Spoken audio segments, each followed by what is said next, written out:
Welcome to Dark Horizon Creations. I'm Mike. This time we're taking a look at the Star Wars Imperial Shuttle playset by LEGO. Now, if you hadn't already, please follow, like, and subscribe to my social media accounts on Facebook, Instagram, and YouTube.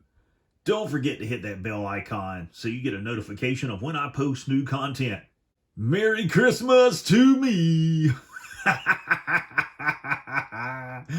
I'm being a Grinch this year. There's a story behind this playset and why it's on my YouTube channel right now. A couple of days ago, I was in my area Walmart. I'm walking down an aisle and I see all of these pallets stacked out in the middle of the action alley. They've got toys on them. And for the most part, it's a bunch of crap. And I turn around and I see this. So I had already seen this on the Walmart app for $40 as part of their Black Friday Deal for Days sale. But I'm not a fan of LEGO. I am a fan of the Imperial Shuttle. I have always wanted one of the Hasbro versions, but I've never been able to afford it because they've been out of production for a very long time. They're one of the most expensive vehicles from any of the Star Wars toy lines from either Kenner or Hasbro. So I saw this and I was thinking, man, my son would like to have that for Christmas.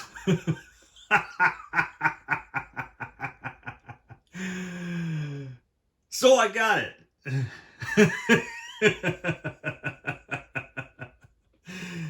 I got to looking at this thing and I'm like, I might actually like to put this together. And I'm having a phone conversation with my son trying to hint at this. And he's like, well, it's probably too hard to put together anyway. And I'm like, hey, thank you.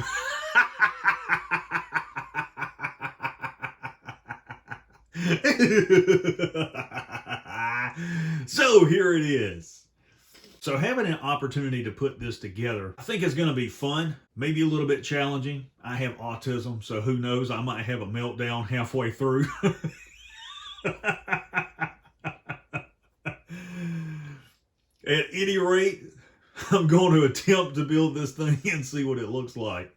So in all seriousness, if you're watching this product review and you don't know anything about the Imperial Shuttle other than it's in Return of the Jedi, it's been featured in Andor, this is the Lambda class T4A shuttle produced by Sinar Fleet Systems and Cygnus Spaceworks.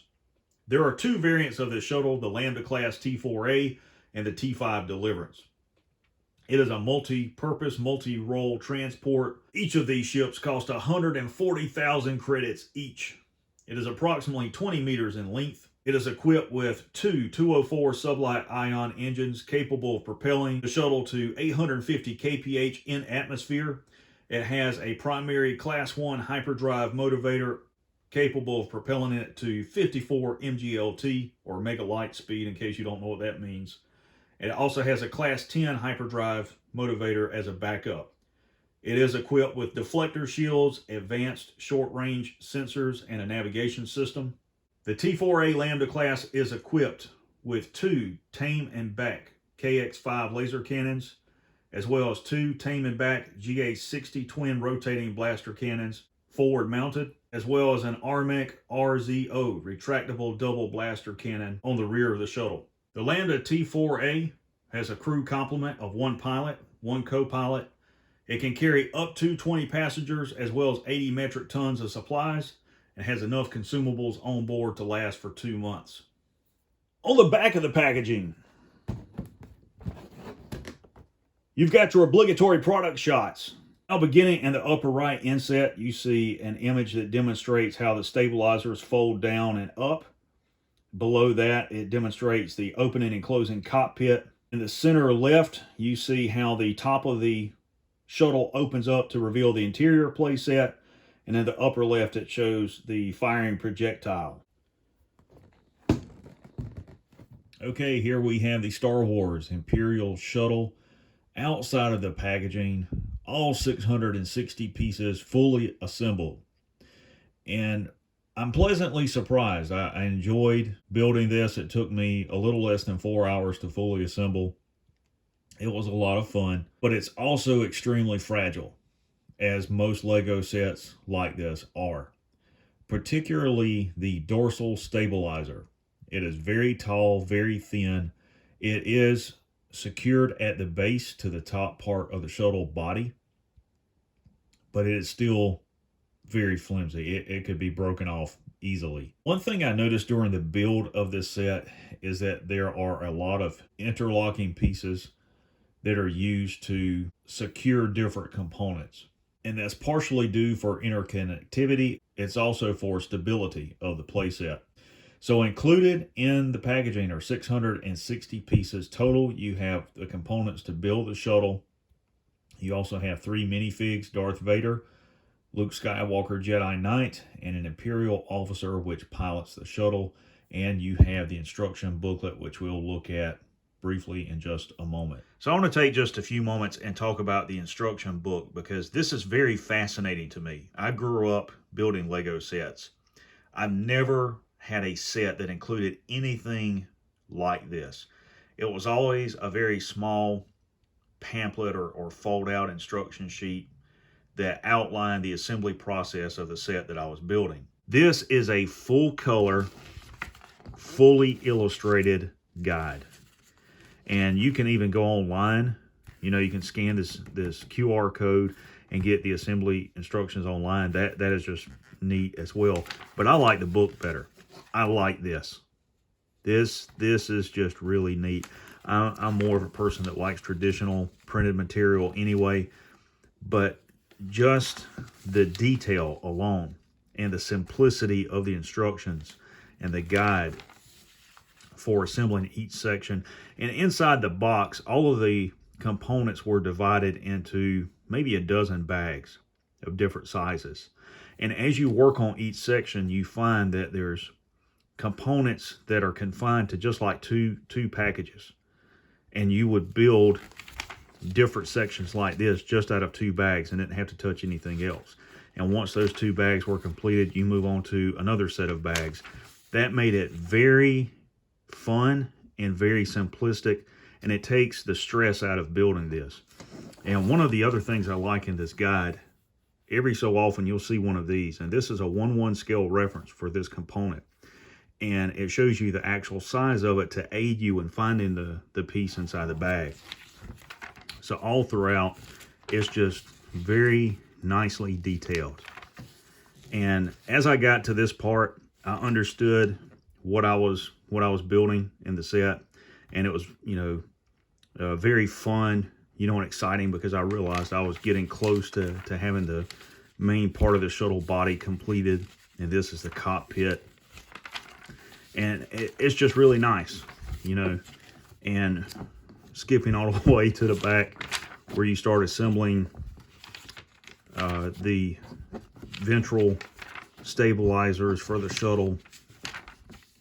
Just very, very fun. And this was like right at the end. You're getting near to being completed with this, and it's just awesome. It really is. And I want to skip ahead. You guys can see the completed shuttle, what it looks like. Little fire and projectile feature. How to lift the top of it off so you can see the interior play set. And then it's got some of the other sets advertised in the back. And then in the back, you've got a complete component list and how many of each component there is.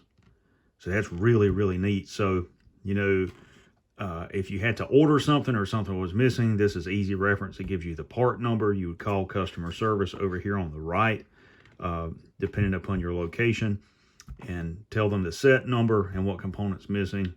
You could get that replaced. Really, really nice. I do like this. Okay, so to begin with, I want to talk about the minifigs first. I want to get those out of the way. So first and foremost, you have Jedi Knight Luke Skywalker. You can see the details there in his little body and his head sculpt, as well as his lightsaber. Really neat. And here you have Darth Vader. Here's his lightsaber. You can see he has a cape. This was separately packaged. His helmet.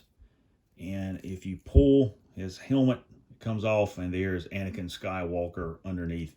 I just thought this was cute. This is really neat. I do like this. It's funny. I plan to use these for toy photography. And inside the cockpit, you have your Imperial officer. You guys can see him up close. He does come with a blaster. I've got it bagged up. But you can take him and place him back in the cockpit and close the canopy. So those are your minifigs. Okay, let's talk about the Imperial Shuttle itself. So to begin, let's talk about the canopy. And when you assemble the canopy, you assemble it vertically. And then it snaps on to the cockpit assembly here. And one of the things that I'll tell you is that when you fold the canopy down underneath here, all of this is open and exposed. I know there's some videos on YouTube where different influencers have created videos on how to take the cockpit off, add different parts to fill the gaps in on the bottom. That's not a real huge issue for me. And you can see that the pilot just kind of sits right here, and there's a little friction tab that goes right between his feet to keep him in place. So there's not like a traditional Lego seat that you would normally see in a playset. And the canopy folds down like that. Then you've got your little firing projectile launcher here. If you press the button, it'll fire the little green projectile like that. And you can take it, plug it back in. Here's the two rotating blaster cannons here.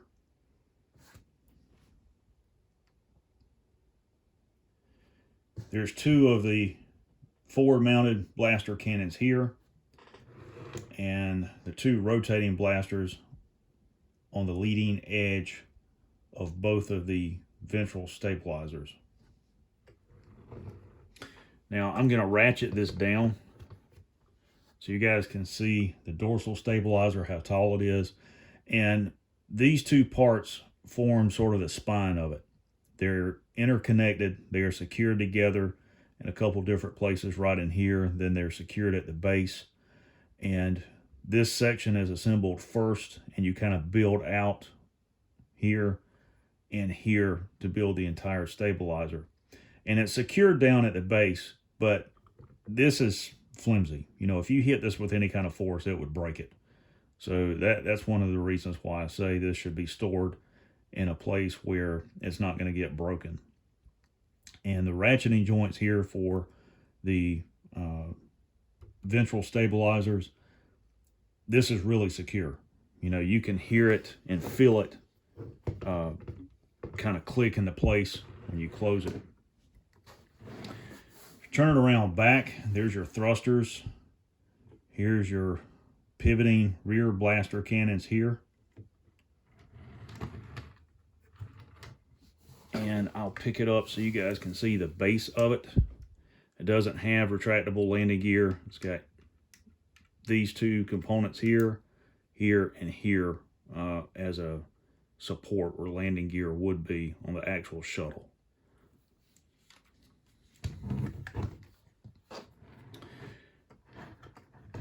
Turning it back around here, you come to this little notch right here. Press down, and that will lift this up for the playset. Here you can see the interior of the Imperial Shuttle. It's very, very small, and it has these small jump seats turned outward. Inside the actual shuttle, the seats are turned in the opposite direction. The back of the jump seats are up against the bulkhead, so I don't know why they designed it that way, but they did. So for whatever reason, they should actually be turned around facing in the opposite direction. And to close this, you simply pull this down and you'll hear it kind of just pop into place like that. Okay, now for the main play feature, to extend the ventral stabilizers into flight mode. I'm just going to pick this up, and they ratchet very securely into place. This is not flimsy at all. And you just fold them down until they are fully extended. If you can see that. There it is up close. And this is what it looks like from the side. And it's really nice. I do wish that they had included tiles to cover all of the exposed pegs on the panels here and right there. I think it would have made it look much more realistic, like a toy, but it's still nice as it is. And you just ratchet them back up, place it back down on the table.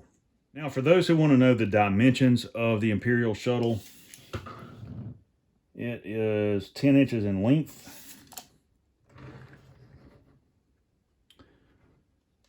And let's see how tall it stands. It is 10 3/8 of an inch tall. And I'm going to set the tape measure there, and I will fully extend stabilizers. And we'll measure it this way. It is 15 inches tall. For my first Lego Star Wars playset, I did enjoy the process of building this and putting it together. It was a lot of fun. I do like the set. I don't like how fragile it is. I would have liked to have seen tiles to cover the exposed pegs on the surfaces of the Imperial Shuttle, such as the ventral stabilizers and the cockpit. I think that would have made it look nicer. I also think that it would have been nice if they had included a display stand for it, where you could display it with the stabilizers fully extended in flight mode. One of the attractive things about this set is how collectible they are, and that's one of the primary reasons why I purchased it. It was definitely something that I could have passed on as a collector, but I chose to get it anyway. If you're a parent watching my video considering buying this for your child, this is something for someone who enjoys Legos, enjoys building, and understands how to take care of it. So there you have the Lego Star Wars Imperial Shuttle playset.